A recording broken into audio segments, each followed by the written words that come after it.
Mai 1905, Einstein écrit à son ami Konrad Habicht. La lettre commence comme cela. « Que faites-vous donc, espèce de baleine congelée? Morceau d'âme fumée, séchée et mise en conserve ou je ne sais quoi d'autre encore? Pourquoi ne m'avez-vous pas fait parvenir votre thèse? Je vous promets en échange 4 de mes travaux. Le premier traite de la nature de la lumière, il est très révolutionnaire. Le second de l'explication du mouvement brownien, le troisième parle de la taille et de l'existence des atomes. Enfin, le quatrième est disponible sous forme de brouillon. Il traite d'une électrodynamique des corps en mouvement, établie à l'aide d'une modification de la théorie de l'espace et du temps. » Einstein est quelqu'un qui a de l'humour, notamment quand il s'adresse à ses collègues de l'Académie Olympia. Donc il écrit une lettre à Habicht pleine d'humour, où il utilise des termes assez étranges pour qualifier son camarade. Et il lui annonce qu'il est en train d'écrire des articles révolutionnaires. Il le dit lui-même, il a conscience que des choses importantes vont se passer. Il va formuler une nouvelle théorie de l'espace et du temps. Cette nouvelle théorie paraît en juin 1905, c'est l'article le plus important des 4. On a coutume de l'appeler la théorie de la relativité restreinte. Dans cet article, Einstein proclame la mort de l'éther, ce milieu inventé par les physiciens du XIXe siècle et censé vibrer au passage de la lumière. Il démontre que la lumière, par sa nature électromagnétique, se propage dans le vide de l'univers sans l'aide d'aucun support.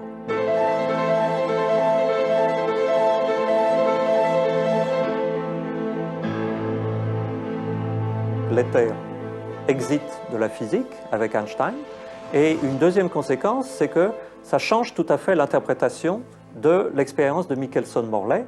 Au lieu d'être un échec, ce qu'elle était du point de vue de Michelson-Morley, puisqu'ils n'arrivaient pas à voir ce qu'ils auraient dû voir, pensait-il, Einstein démontre que cette expérience est une vérification d'un des postulats essentiels de la nouvelle physique qu'il crée, le principe de relativité et le postulat de constance de la vitesse de la lumière. Einstein prouve que la vitesse de la lumière est constante. Elle va invariablement à 300 000 km/s dans toutes les directions, quelle que soit sa vitesse d'observation. Du fait de cette constance, la lumière ne se plie pas à la loi de composition des vitesses, une des raisons pour lesquelles, en 1887, Michelson et Morley n'ont rien détecté dans leur expérience. Le rayon lumineux se propageait à la même vitesse dans les deux directions. Dans sa théorie de la relativité restreinte, Einstein dynamite aussi le concept de temps.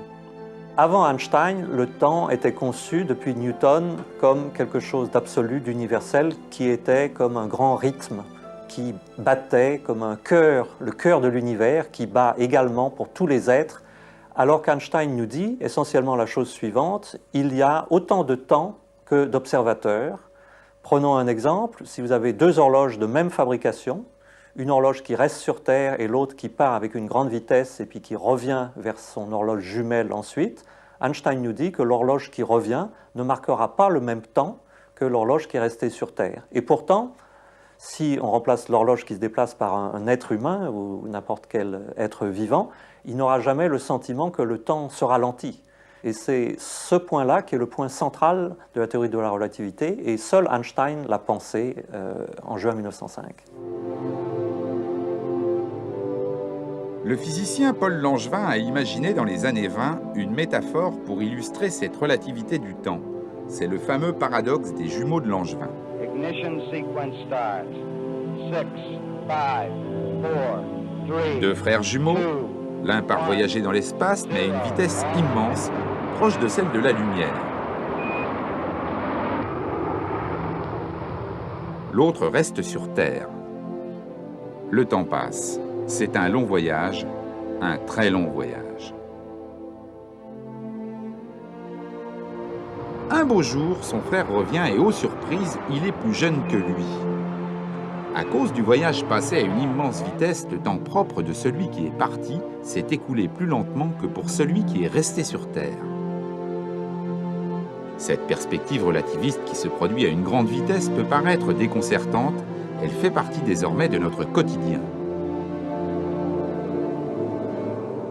Le GPS, le Global Positioning System, est une technologie qui nécessite la présence d'horloges embarquées à bord de satellites associés à une horloge mère restée sur Terre.